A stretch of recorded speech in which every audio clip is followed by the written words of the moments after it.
Guys, in today's video I will be showing you how to fix Capcut's effect lag problem. So the answer is easy. Just go to the settings and then scroll down to the apps section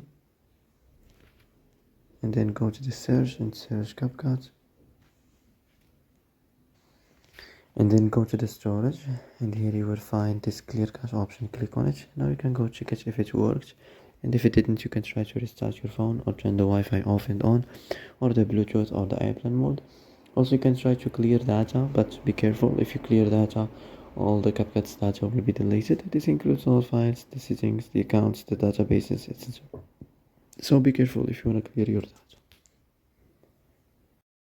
Well, that's it for today's video. I hope this is the answer you've been looking for.